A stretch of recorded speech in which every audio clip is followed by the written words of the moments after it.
Maintenant, pour terminer cet après-midi, Monsieur le député de Bordua. Oui, merci, Monsieur le Président.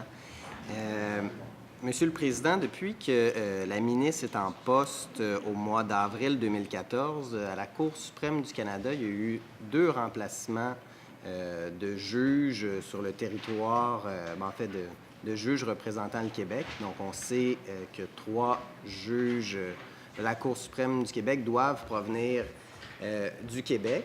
Donc, c'est prévu dans la loi sur la Cour suprême et le tout a été constitutionnalisé dans un arrêt de la Cour suprême, l'arrêt de Nadon. On se souvient tous de ce dossier-là. J'aimerais savoir les 2 nominations qui ont été effectuées par le gouvernement fédéral sous le règne de la ministre de la Justice sont celles du juge Clément Gascon, qui a été nommé à ses fonctions le 9 juin 2014, et également celle de la juge Suzanne Côté le 1er décembre 2014. Donc, je souhaiterais savoir si la ministre de la Justice a transmis une liste écrite avec les choix du Québec pour la désignation de ces juges à la Cour suprême. 1 minute, Madame la ministre. Monsieur le Président, lors des deux nominations, le comité de sélection des candidats aptes à la fonction de juge a été mis à contribution. Alors, évidemment, le comité a consulté les représentants du barreau, les représentants de la magistrature, la Chambre des notaires, les doyens des facultés de droit pour obtenir des candidatures. Effectivement, le comité a transmis des candidatures qui ont été transmises par la suite à mon vis-à-vis fédéral. Nous avions également, mon collègue responsable des relations gouvernementales et moi, écrit à nos homologues pour les informer du processus qui était en place au Québec et pour les informer de l'important processus de consultation qui était mis en branle. Et ce processus de consultation a été mis en branle. Nous avons transmis, et j'ai transmis les recommandations qui m'avaient été formulées à mon homologue fédéral. Merci, Madame la ministre. Monsieur le député de Bordua. Oui, Monsieur le Président, la question est la suivante. Je comprends que la ministre nous a dit qu'il y a un comité au Québec qui a été formé. On a consulté des gens du barreau, de la Chambre des notaires, également les doyens des facultés de droit, peut-être d'autres individus. Première question, la ministre pourrait nous renseigner sur qui ont été les individus consultés et qui siégeaient sur ce comité-là. Et je reviens à ma première question que j'ai posée. Est-ce que la ministre de la Justice a transmis une liste écrite à son homologue fédéral avec les noms du Québec? Madame la ministre. Les échanges ont lieu entre mon collègue, mon homologue fédéral et moi, et les informations, les recommandations du comité, évidemment, ont été transmises à mon collègue lors de nos échanges. Donc, Monsieur le député de Bordua. Monsieur le Président, je repose ma question. Est-ce que la ministre de la Justice a transmis une liste écrite dans les 2 cas de nomination, que ce soit pour le juge Gascon, que ce soit pour la juge Côté à son homologue fédéral? Est-ce qu'il y avait une liste écrite avec les noms des juges, les candidats à être nommés juges pour la Cour suprême du Canada? Madame la ministre. Monsieur le Président, je répète ma réponse. Le comité m'a transmis via le secrétariat à la nomination des personnes aptes à être nommées juges, m'a transmis ses recommandations. Et lors de mes échanges et de mes rencontres avec mon collègue, ces recommandations ont été transmises à mon homologue fédéral. Monsieur le Président, je vais répéter ma question pour une 3e fois. C'est très clair. Je vais répéter ma réponse pour une 3e fois. Est-ce qu'il y a eu une liste écrite avec les noms des candidats du Québec qui a été transmis au ministre de la Justice fédérale de l'époque, Peter MacKay, oui ou non? Madame la ministre. Le comité m'a transmis ses recommandations, lesquelles ont été transmises à mon collègue lors de nos échanges et de nos rencontres. Monsieur le député de Bordua. Monsieur le Président, ici, la question est extrêmement claire. On demande est-ce que ça a été envoyé par le biais écrit? Est-ce que ce soit sur un support numérique, par le biais de l'ordinateur, que ce soit par texto, que ce soit par télégramme, que ce soit par lettre, est-ce que la ministre de la Justice a transmis par écrit les candidatures du Québec à son homologue fédéral? Oui ou non? Madame la ministre. Monsieur le Président, le processus, je l'ai expliqué, je l'ai réaffirmé. Le comité, le secrétariat m'a transmis les recommandations du comité et j'ai transmis les recommandations du comité lors de mes échanges et rencontres avec mon homologue fédéral de l'époque. Monsieur le député de Bordua. Donc, Monsieur le Président, je vais prendre ça pour un non. Il n'y a pas eu de document écrit qui a été transmis au gouvernement fédéral. Monsieur le député de la Prairie. Un député ne peut pas... un député qui a la parole ne peut imputer des motifs indignes à un député ou refuser d'accepter sa parole. La question a été posée 3 fois. La ministre a répondu 3 fois la même réponse. Et là, on impute en disant que la ministre dit non. Alors, la question a été posée clairement. La ministre a répondu 3 fois la même question. Je demande que le député de Bordua accepte la parole donnée par la ministre. Monsieur le Président, sur la question de règlement du député de la Prairie, j'accepte la parole volontiers de la ministre de la Justice. Je souhaiterais simplement qu'elle soit claire dans ses réponses, qu'elle soit claire ici, qu'elle soit en chambre lorsqu'on la questionne également. C'est pourtant simple. Je pense que tout le monde dans la pièce ici a compris très bien la question et on évite de répondre à la question. La question qui est posée, elle est très simple. Merci, Monsieur le député de la Prairie, Monsieur le député de Bordua. Effectivement, Monsieur le député de Bordua, vous avez posé la question 4 fois, Madame la ministre, et vous avez eu 4 fois la même réponse. Pour la suite des choses, vous prenez la parole de la ministre et vous vous guiderez en conséquence. Monsieur le député de Bordua. Oui. Sur les listes que vous avez transmises au gouvernement fédéral, Monsieur le Président, sur la liste que la ministre de la Justice a transmise au gouvernement fédéral, combien y avait-il de noms de candidatures de candidats pour occuper la fonction de juge de la Cour suprême? Madame la ministre. Monsieur le Président, le processus de sélection des juges, qu'il soit au fédéral, qu'il soit au provincial, est un processus confidentiel, entièrement confidentiel. Je ne divulguerai pas le nombre de candidats, pas plus que je ne divulgue le nombre de candidats lorsque les comités me font leurs recommandations dans le cadre des nominations à la Cour du Québec. Donc, en conséquence, Monsieur le Président, et je tiens également à vous rappeler que la question du collègue fait référence à l'exercice précédent et non l'exercice actuel d'étude des crédits. Alors, l'an dernier, je crois avoir répondu à des questions concernant les nominations à la Cour suprême qui ont eu lieu, je vous le rappelle, en juin et décembre 2014. Ceci étant dit, je n'entrerai pas d'aucune façon dans la confidentialité du processus, pas plus que je ne le fais lorsqu'il est question de nomination à la Cour du Québec. Monsieur le député de Bordua. Monsieur le Président, il n'est pas question de confidentialité ici. Il faut comprendre que les juges de la Cour suprême du Québec, il y en a 3 pour le Québec. Dans l'arénadon, la Cour suprême est venue mentionner que les candidats doivent représenter les valeurs sociales du Québec, la tradition juridique civiliste. Ici, on ne parle pas des candidats qui ont été nommés, mais du processus menant à la nomination des candidats.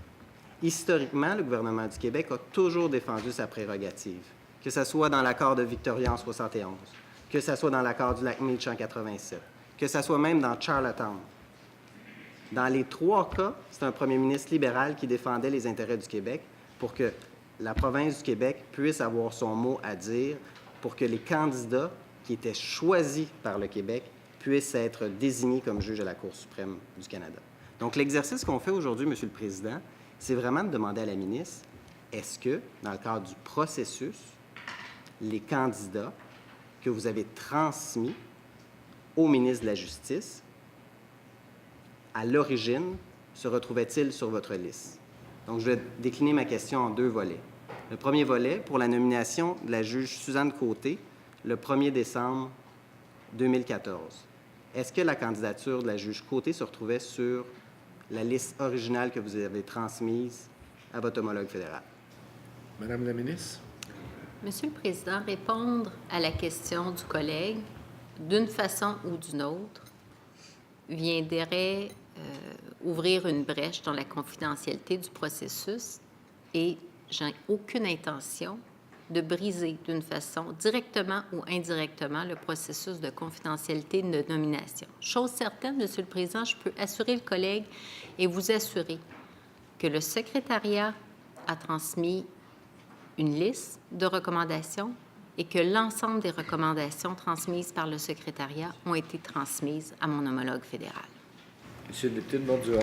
Vous savez, Monsieur le Président, c'est important pour la nation québécoise d'avoir son mot à dire dans la sélection des candidats qui vont être nommés à la Cour suprême du Canada, en raison de notre tradition civiliste, en raison du fait aussi qu'à la Cour suprême, les dossiers du Québec qui vont là, c'est important qu'il y ait des juges québécois qui vont représenter le Québec, qui vont comprendre les réalités sociales du Québec, les valeurs sociales, et de s'assurer que cette revendication historique du Québec, elle est portée par le ministre de la Justice. Donc, la question qui se pose, c'est est-ce que les candidats qui sont recommandés par la ministre de la Justice du Québec sont ceux qui ont été appelés à être nommés juges?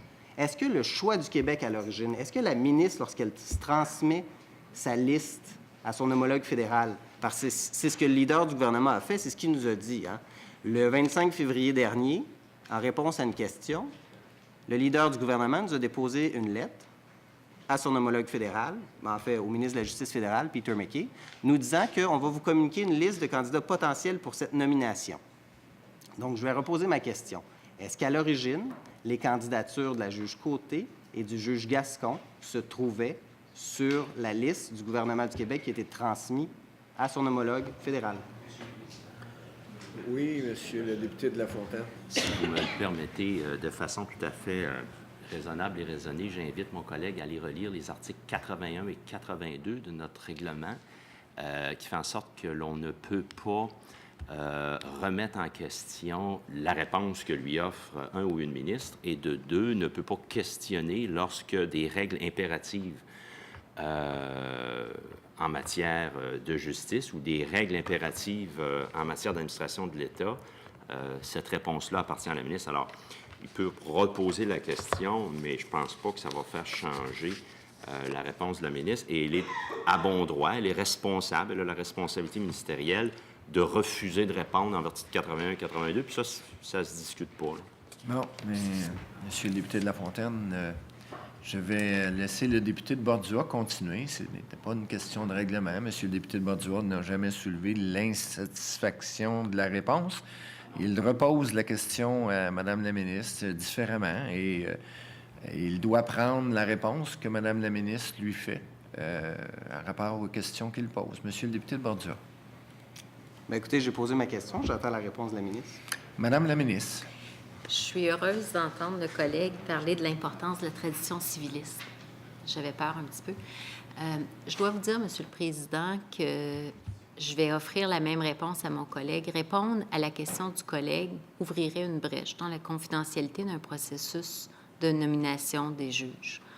Donc, je ne répondrai ni par oui ni par non, puisque sa question m'invite à briser une confidentialité qui est importante pour notre démocratie. Le député de Bordua.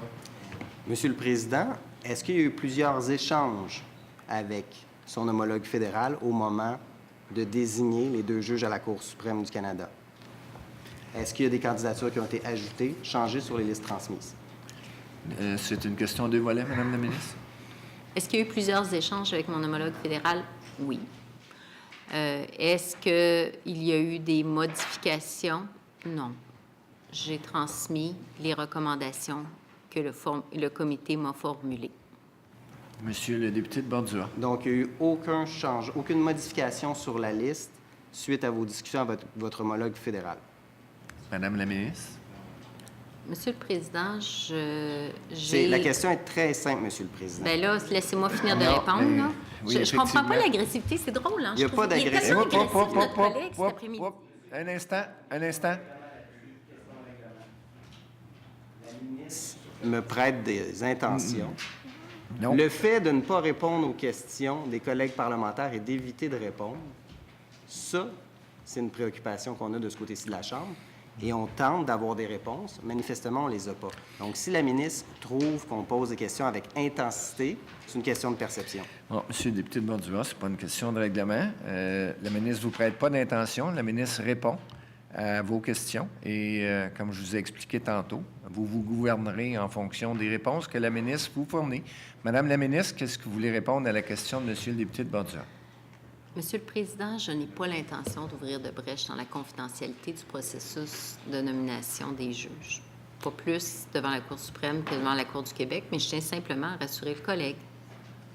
La totalité des candidatures qui m'ont été recommandées par le comité, le bureau, le secrétariat, pardon, a été transmise à mon collègue. 3 minutes, Monsieur le député de Bordua. Oui, bien, vous savez, on a des visions différentes, Monsieur le Président. J'ai présenté le projet de loi 591, loi affirmant la participation du Québec au processus de nomination des juges de la Cour suprême du Canada pour le Québec, de façon à ce que le Québec, Monsieur le Président, puisse avoir véritablement son mot à dire au niveau de la sélection et que le choix des juges qui vont siéger pour le Québec à la Cour suprême du Canada, ça soit véritablement le choix du gouvernement du Québec. Donc, la ministre nous dit: j'ai transmis les informations que le secrétariat, que le comité m'a transmis. Est-ce que le secrétariat vous a transmis une liste complète de noms en une seule fois pour les 2 nominations? Madame la ministre.